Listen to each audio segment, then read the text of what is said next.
What's up guys, Transfer here, and today I have another ranked gameplay for you guys. This is a trio ranked gameplay. As you can see, we are in epic ranked right now. And the reason for that is just because the season reset, and this is one of my first few games of season 10.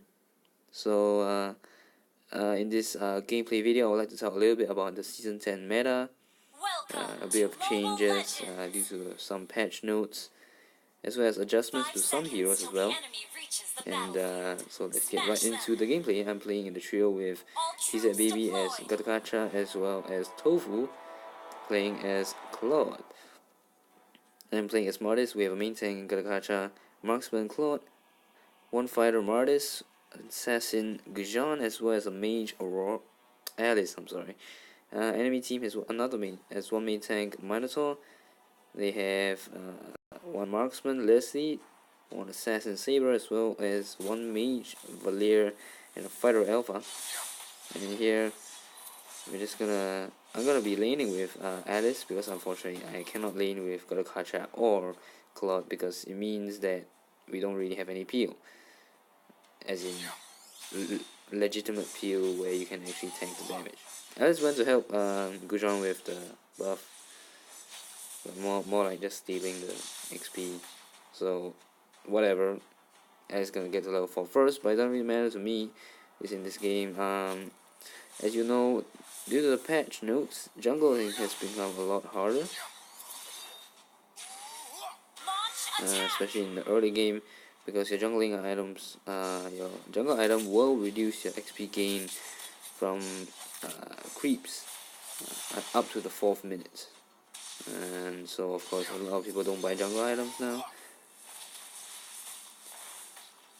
And here we try to bring Minotaur down, but obviously it's not really possible. He's a tank after all. And then now we're gonna look forward to a dive as I try to take Minotaur down. Unfortunately, he got a little bit too far out, and then we're just gonna go head on into Valier instead. And we get a kill while I didn't get anything at all, which is okay, totally fine. Because after all, we still got a kill. Top lane is doing pretty well, such that even Leslie has rotated up to try and clear wave. We're gonna pull back for now because there's nothing much we can do. And so in this middle portion, there isn't really much going around other than me ganking, which I think I don't really have to explain very much.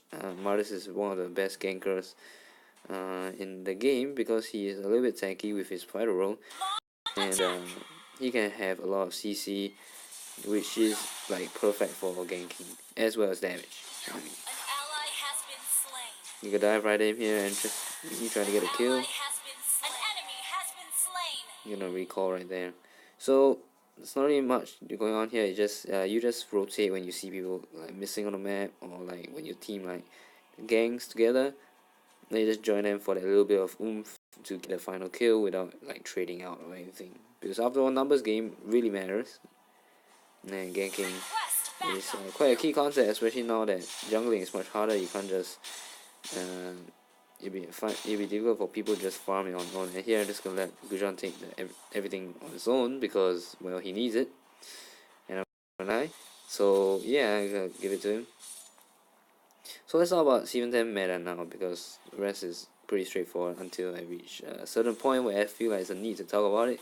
So the season 10 meta has started quite a bit different from season 9, obviously because of the jungling patch, and it just makes it much harder to farm. Tanks are all the more important now. You can't just get away with having no good tanks or something. So there isn't really much of a way to play without unfortunately this is just horrible engage by us, because Alice actually triggered tower aggro, which I hoped she wouldn't do, but never mind. So anyway, as I say, season 10 is really a meta where Mobile Legends actually becomes a little bit more like other MOBAs, or should I say more balanced like other MOBAs, because it's a pretty close one. But yeah, did catch up, but no one's there. So anyway, Seeing there's a meta where tanks are all the more important. Good tank initiation is really needed for you to win the game, and it's really difficult to carry with a carry solo at this point. I mean, you still can in the early game when you do the skirmishes and stuff, but if you're laning against a tank and you're not playing a tank, you're playing a fighter like me, you really depend a lot on your tank. Not to say that tank does everything, but of course fighters always need to wait for initiation for tank. In the previous seasons, it might have been okay for the fighters to do it earlier, or like any other roles, assassins to go ahead. But now assassins are pretty weak now because they can't really farm as much, and they're not totally useless, but you can see right here, this is just some simple combo that Martis can do. And yeah, that's why he is one of the meta picks for season 10 right now. So kind of down with the meta right now. The meta is just fighters are kind of rising. Assassins are still good, of course, but not as good as before, because they don't really get the advantage they used to at the past, where they can just farm so fast and be like have an impact even in the early game, unlike fighters, for example, who need to farm the whole game, and then because of that you just get destroyed or stuff. Same thing with marksman. Now they are pretty okay. It's just that marksman in the first place are just squishy. So after the patch, they have a little bit of difficulty, but I don't think it's too great to warrant not picking a marksman, because after all, marksman are your safety net for the late game, so that you have that sustains range damage from afar. So now I want to talk a little bit about meta picks. One of the meta picks for season 9 was Minotaur, and I then mentioned quite a lot of times that I knew Minotaur was, yeah, this is a horrible mistake on me, because Leslie just went into the camouflage mode, which just disabled me from targeting anything. And I was saying, season 10, there's a little bit of changes in the meta, but some stuff still remains the same. In season 9, Minotaur is really hot, but I mentioned before that actually Minotaur is good all around. It's all along, just that a lot of people don't know how to use it, so it's like a high difficulty thing. And then afterwards, when they made him easier, he actually became kind of ups in terms of simplicity of play and effectiveness. But it took about 1 season or so for people to realize, or should I say 2 seasons, for people to realize their effectiveness. I for one believe that Minotaur was always a good pick. It's just that a ton of people didn't know how to play it, so it's just kind of sad. But now that people are just like at the end of season 9, people are just picking Minotaur as first pick, or like banning Minotaur because he's so good. But then they made a little bit of changes, which made him a little bit more balanced now, and he isn't always picked or banned right now. But of course, in this game, let me first pick Minotaur, which is pretty strange to me. And personally, I haven't seen a lot of great Minotaur players out there, other than the ones in the past, like from previous, from the olden days of Mobile Legends, maybe around season 3 or 4, like Alive and the South Korean team. Wow, they really packed the punch in their Mino. But now I've yet to see a really great Mino. So hopefully I'll get to find one soon. Then it'll be a nice thing to see that people are actually mastering this hero. Because at this point, people are just picking him up because he's just easy to play, and everyone says, "Oh, this guy's meta, so you should just pick that guy." But anyway, Alice is being engaged on. You're gonna charge right in because you're gonna see what you're gonna do. Manage to get a kill out of it, but that's all it's gonna take. We're gonna let our team to continue from there. That's why I jumped in. Managed to get a kill, and got a little bit of health alive. Grizzon's kill chasing, managed to get a kill. Claude managed to get a kill onto Leslie, so it was a pretty interesting fight, even though Alice went first, and Claude got maniac other than the kill that I had. So what you saw, as I mentioned earlier, in this meta, it's not really possible for anyone else to engage first. But what you saw there was actually Alice engaging first. And I'm not saying that it was a successful fight. Yes, it was a successful fight because I reacted quickly and managed to follow up almost immediately. The CC gave Alice a little bit of timeout. But in the first place, Alice died, and that's the fact of it. If you don't let the tank initiate first, someone will die for sure. Almost always. If it's a good engage, like if the tank goes, most likely everyone will come out fine if you manage to engage on their hardline, on their backline. Sorry. So in that case, it wasn't really a good one, and yeah, it's like it's difficult to see that because we like follow up really well. We just recover from mistakes. This is a big deal, but we follow up, and then here. And the sacrifice of the eagle was pretty messy because Gujan didn't really manage to get a good grasp onto the enemy Leslie, so we had it difficult to try and recover from that. But we decided to go all the way in because after all, some of our team died already, so it was not a perfect engage, obviously, but sometimes you gotta do with it because our team just decided to go in, so it's best if you just follow up with them.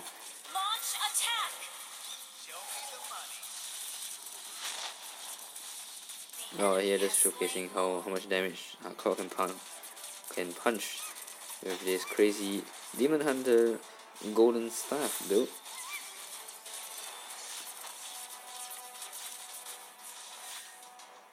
So yeah, I'm actually looking forward to this future games in the Season 10 meta. I think it's gonna be pretty interesting. This meta is one of my favorite metas now that they buff jungle. There isn't such thing as crazy jungling, especially in the early game. And there's a lot more teamwork and cooperation required, which is what I would like to see. In fact, this is it's like shaping to be a little bit like other MOBAs like Dota and I think Dota, probably.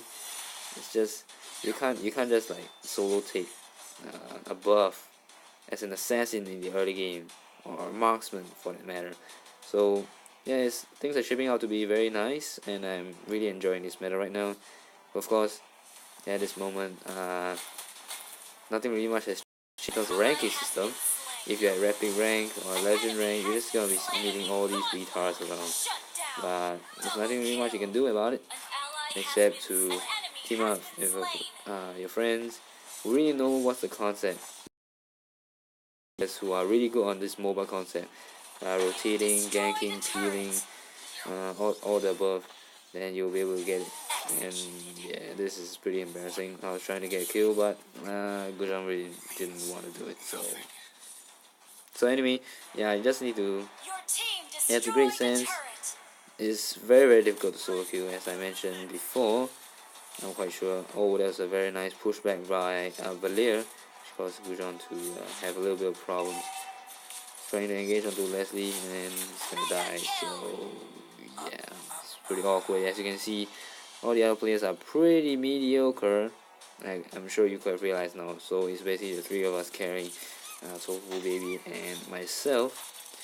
Of course, amongst all of us, Gatotkaca and I will be at least lower priority. Of course, Gatotkaca being the lowest priority, but sometimes I may have to give up some stuff because ultimately Martis attack growth is not very good, and I'm building him as a skill-based fighter. So in terms of utility base, my idea is my survival is not that important as the marksman for sure, and that's about it. Actually, sometimes I would think that it's even less important than Gujan. So sometimes you really have to sacrifice your team. After all, you can't really. The ultimate is pretty useless unless your team is there. So essentially, you have to do what you can to protect your team. And by the way, I managed to make a few changes to my build because after that Emblem changes, Martis can actually go for Despair first, which is a very interesting pick, or should I say a very interesting build.